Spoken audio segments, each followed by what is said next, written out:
2 Samuel chapter 16. When David was a little past the top, behold, Ziba the servant of Mephibosheth met him with a couple of donkeys saddled, and on them 200 loaves of bread, and 100 clusters of raisins, and 100 summer fruits, and a container of wine. The king said to Ziba, "What do you mean by these?" Ziba said, "The donkeys are for the king's household to ride on, and the bread and summer fruit for the young men to eat, and the wine, that those who are faint in the wilderness may drink." The king said, "Where is your master's son?" Ziba said to the king, "Behold, he is staying in Jerusalem, for he said, 'Today the house of Israel will restore me the kingdom of my father.'" Then the king said to Ziba, "Behold, all that belongs to Mephibosheth is yours." Ziba said, "I bow down. Let me find favor in your sight, my lord, O king." When King David came to Bahurim, behold, a man of the family of Saul's house came out, whose name was Shimei, the son of Jerah. He came out and cursed as he came. He cast stones at David and at all the servants of King David, and all the people and all the mighty men were on his right hand and on his left. Shimei said when he cursed, be gone, you man of blood, and wicked fellow. Yahweh has returned on you all the blood of Saul's house, in whose place you have reigned. Yahweh has delivered the kingdom into the hand of Absalom your son.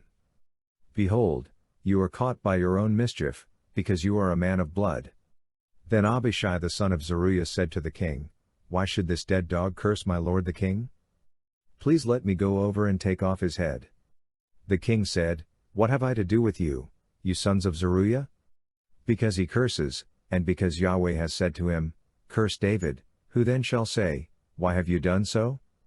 David said to Abishai and to all his servants, "Behold, my son, who came out of my bowels, seeks my life. How much more this Benjamite, now? Leave him alone, and let him curse, for Yahweh has invited him. It may be that Yahweh will look on the wrong done to me, and that Yahweh will repay me good for the cursing of me today." So David and his men went by the way, and Shimei went along on the hillside opposite him and cursed as he went, threw stones at him, and threw dust. The king and all the people who were with him arrived weary, and he refreshed himself there. Absalom and all the people, the men of Israel, came to Jerusalem, and Ahithophel with him. When Hushai the Archite, David's friend, had come to Absalom, Hushai said to Absalom, "Long live the king! Long live the king!" Absalom said to Hushai, "Is this your kindness to your friend? Why didn't you go with your friend?" Hushai said to Absalom, "No, but whomever Yahweh and this people and all the men of Israel have chosen, I will be his, and I will stay with him. Again, whom should I serve? Shouldn't I serve in the presence of his son? As I have served in your father's presence, so I will be in your presence." Then Absalom said to Ahithophel, "Give your counsel what we shall do." Ahithophel said to Absalom, "Go into your father's concubines that he has left to keep the house. Then all Israel will hear that you are abhorred by your father. Then the hands of all who are with you will be strong." So they spread a tent for Absalom on the top of the house, and Absalom went into his father's concubines in the sight of all Israel. The counsel of Ahithophel, which he gave in those days, was as if a man inquired at the inner sanctuary of God. All the counsel of Ahithophel was like this both with David and with Absalom. 2 Samuel chapter 17. Moreover Ahithophel said to Absalom, "Let me now choose 12,000 men, and I will arise and pursue after David tonight. I will come on him while he is weary and exhausted, and will make him afraid. All the people who are with him will flee. I will strike the king only, and I will bring back all the people to you. The man whom you seek is as if all returned. All the people shall be in peace." The saying pleased Absalom well, and all the elders of Israel. Then Absalom said, "Now call Hushai the Archite also, and let's hear likewise what he says." When Hushai had come to Absalom, Absalom spoke to him, saying, "Ahithophel has spoken like this. Shall we do what he says? If not, speak up." Hushai said to Absalom, "The counsel that Ahithophel has given this time is not good."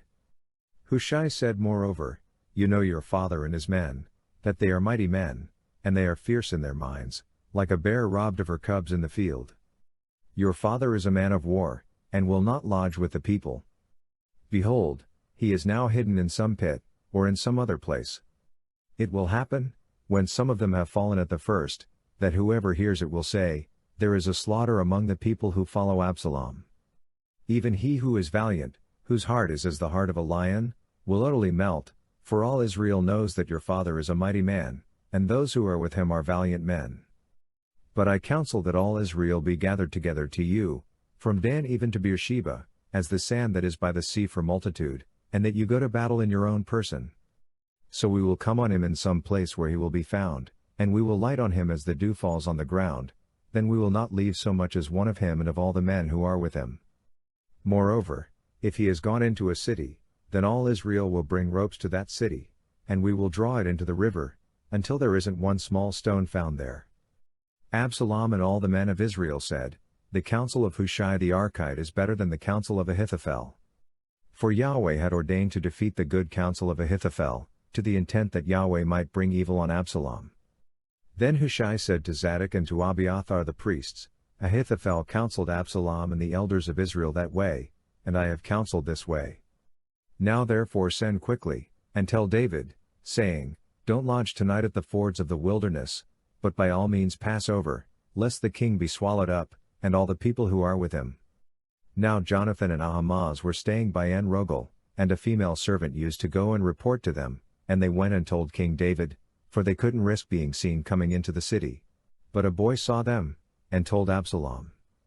Then they both went away quickly and came to the house of a man in Bahurim, who had a well in his court, and they went down there. The woman took and spread the covering over the well's mouth, and spread out crushed grain on it, and nothing was known. Absalom's servants came to the woman to the house, and they said, Where are Ahimaaz and Jonathan? The woman said to them, They have gone over the brook of water. When they had sought and could not find them, they returned to Jerusalem. After they had departed, they came up out of the well and went and told King David, and they said to David, Arise and pass quickly over the water, for thus has Ahithophel counseled against you. Then David arose, and all the people who were with him, and they passed over the Jordan. By the morning light there lacked not one of them who had not gone over the Jordan. When Ahithophel saw that his counsel was not followed, he saddled his donkey, arose, and went home to his city, set his house in order, and hanged himself, and he died, and was buried in the tomb of his father.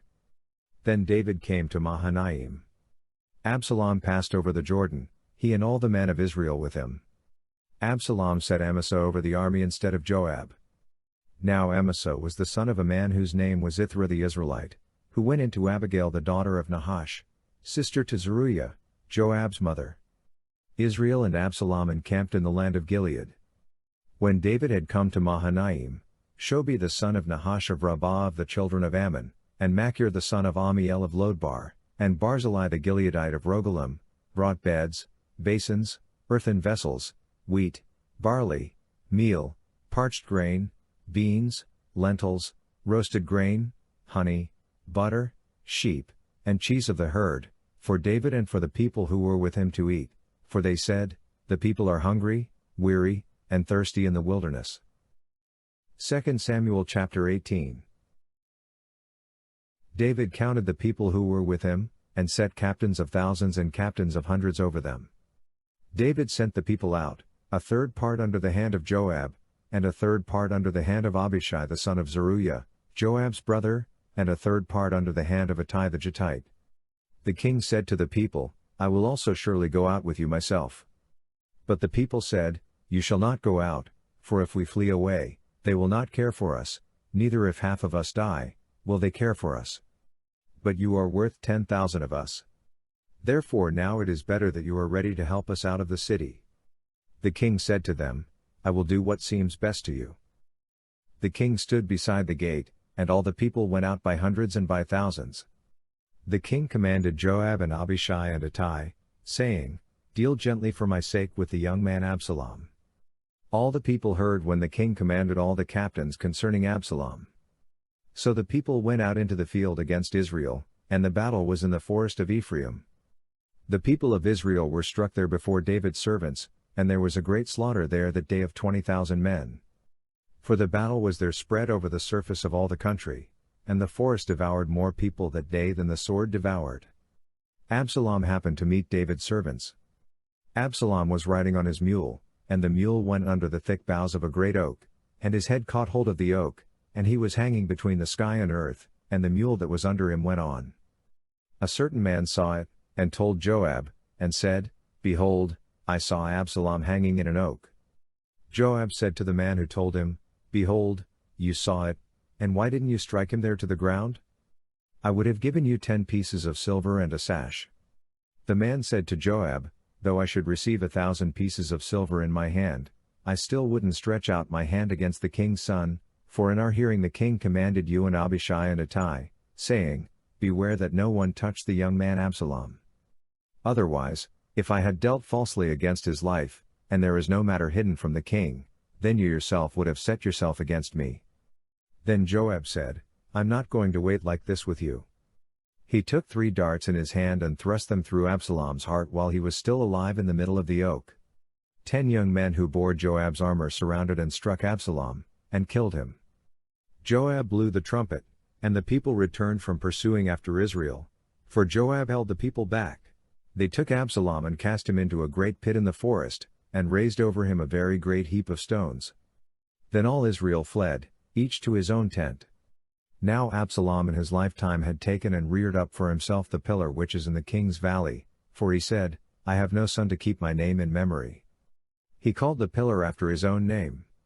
It is called Absalom's monument, to this day.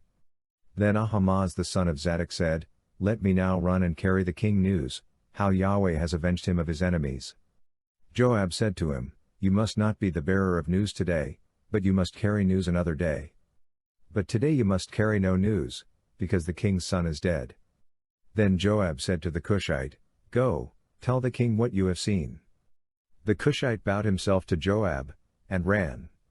Then Ahimaaz the son of Zadok said yet again to Joab, But come what may, please let me also run after the Cushite. Joab said, Why do you want to run, my son, since you will have no reward for the news? But come what may, he said, I will run. He said to him, Run. Then Ahimaaz ran by the way of the plain, and outran the Cushite. Now David was sitting between the 2 gates, and the watchman went up to the roof of the gate to the wall, and lifted up his eyes and looked, and, behold, a man running alone. The watchman shouted and told the king. The king said, If he is alone, there is news in his mouth. He came closer and closer. The watchman saw another man running, and the watchman called to the gatekeeper and said, Behold, a man running alone. The king said, He also brings news.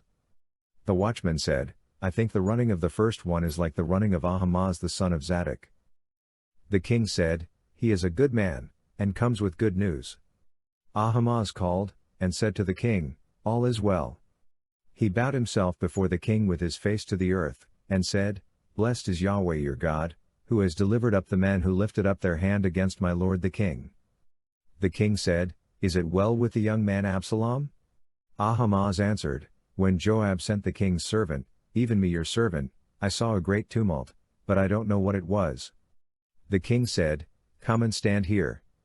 He came and stood still. Behold, the Cushite came. The Cushite said, Good news for my lord the king, for Yahweh has avenged you today of all those who rose up against you. The king said to the Cushite, Is it well with the young man Absalom? The Cushite answered, May the enemies of my lord the king, and all who rise up against you to do you harm, be as that young man is. The king was much moved, and went up to the room over the gate and wept. As he went, he said, My son Absalom. My son Absalom. I wish I had died instead of you, Absalom, my son, my son.